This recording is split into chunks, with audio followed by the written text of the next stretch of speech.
Raquel Nyakirario Mayeka. She is sentenced to serve 5 years imprisonment. For the second accused person, Pacifica Nyakirario Ochogo, sentenced to serve 10 years imprisonment. However, for the first accused person, who was a muscle behind the offense here, is sentenced to serve 40 years imprisonment. Right of appeal, 14 days.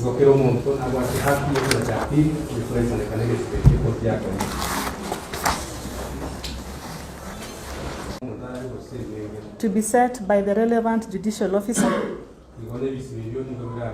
along established parameters of criminal responsibility. The court's reasoning was in recognition of Article number 2, Sub-Article 6 of the Constitution, which provides that any treaty or convention ratified by Kenya shall form part of the law of Kenya under this Constitution. Kenya ratified the International Convention on Civil and Political Rights of 1966 in the year 1972. Article 10, Sub-Article 3 thereof provides that the criminal system shall comprise treatment of prisoners, the essential aim of which shall be their reformation and social rehabilitation. In that decision, the Court of Appeal proceeded to substitute a life imprisonment sentence with a 40-year sentence.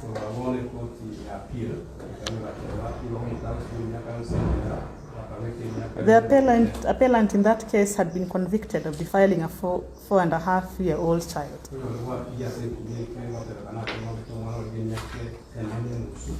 In construction of the word liable to, the court in Kichanjele versus Republic held that the wording shall be liable to does not mean that the sentence mentioned in any particular section in which these words occur is merely a maximum, and the court may impose any lesser sentence below the limit indicated. And therefore, in my view, it is my view that the use of the word shall be liable to life imprisonment as prescribed under Section 234 of the Penal Code gives room for exercise of judicial discretion in sentencing. So, taking into account all that has been said above, what would be the appropriate sentence in the circumstances? The judiciary sentencing policy guidelines calls for a striking of a balance while applying the principles and objectives set therein. The victim in this matter, baby Junior Sagini, was a child of tender years, a child aged 3 years old. Before 13th of December last year, he lived a relatively and unexpectedly normal life under the care of his grandmother, the third accused person herein.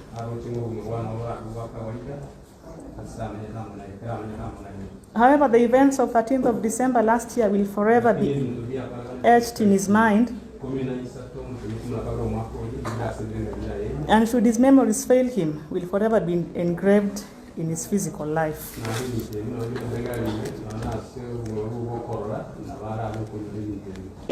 This is because he lost his eyes. He lost both eyes and was declared permanently blind. This was a life-changing event, not only for the child, but for the family and the community at large. The physical and emotional pain while felt by the community and the society and the family, was surely felt most by the minor, a 3-year-old child. I seriously believe that this is a fact that cannot be wished away. This child remains blind, rendered blind by the actions of the 3 accused persons here. The court has seriously grappled with the question of what would be an appropriate sentence in the circumstances. Both parties agree, and I do agree as well, that this was a first-of-a-kind case. It had been unheard of. Before the 13th of December last year, to have one's eyes, let alone a child's eyes, gouged out without provocation, without good cause, in the hands of family members. Surely such a heinous act calls for a deterrent sentence. There are aggravating circumstances arising in this matter. The offense was carried out using a dangerous weapon identified as a knife. There was serious maim occasioned to the minor, who is now totally blind. But he's not just totally blind, he's missing both of his eyes. And one cannot start to imagine the enormous amount of physical and psychological trauma occasioned to this minor. And truth be told, most of us adults would not bear the pain and trauma sustained by the minor. On account of his tender age, the victim belonged to a vulnerable group.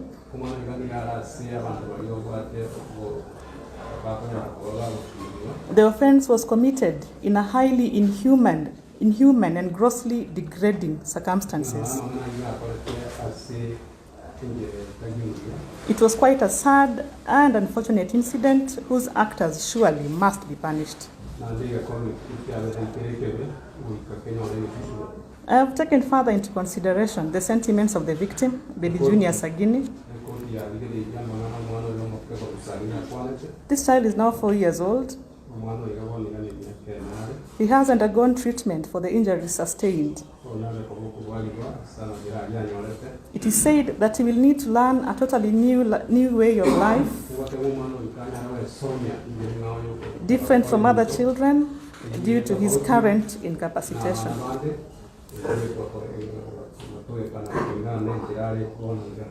The mother has been left tormented due to the pain caused to his son. Her son.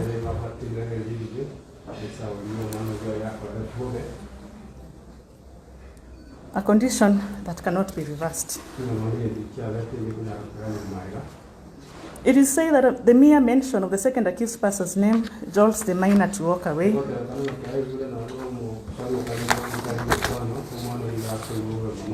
And this family cries for justice. So the minor will require an aid throughout his life. He will need to attend a special school and depend on specialized equipment for the blind. It is said in the report that he cannot pursue particular professions in future as he cannot see. For me, I think this is purely tragic. The effects of the actions of the 3 accused persons are grave, to say the least. The consequences of their actions severe. There is not enough that this court can do to restore the victim to his previous condition. before the tragic events of 13th of December last year. However, what this court can do is to assert itself in the kind of sentence befitting in the circumstances. While doing so, the court recognizes that the accused persons, although convicted, are still entitled to a humane sentence to assist in their own rehabilitation, even if they fail to accord the victim the same humane treatment. In so doing, the court considers the role played, particularly by each of the three accused persons. The minor lost his eyes and eyesight at the hands of his cousin, Alex Maina Ochogo, the first accused person herein. I am totally unable to find any mitigating circumstances on his end. However, the second and the third accused person's involvement came in after the fact. The court has extensively discussed in its judgment their role as aiders and abettors, whereas the outcome of their actions, looked at in totality,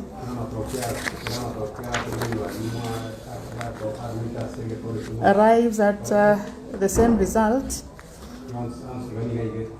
They had a limited role in the commission and participation of the offense hearing, and I believe this should be taken into consideration. I also consider the community attitude and the pre-sentencing report, which remains unfavorable towards the second accused person.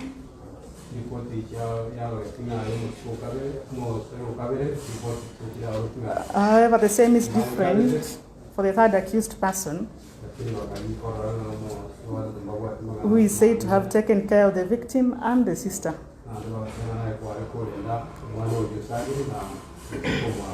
while the mother has struggled to make ends meet away from home. I also take into account that the second and the third, are senior citizens aged 51 and 80 years. And in doing so, and taking into consideration the discourse above,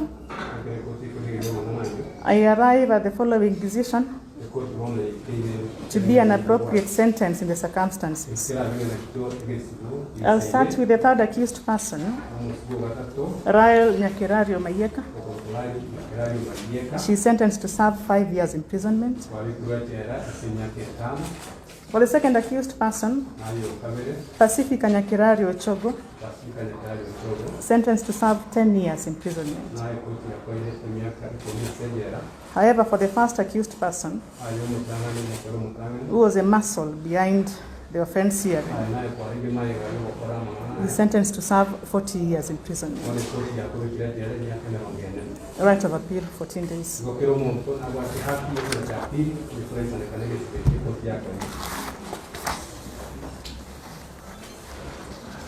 Are there any outstanding issues?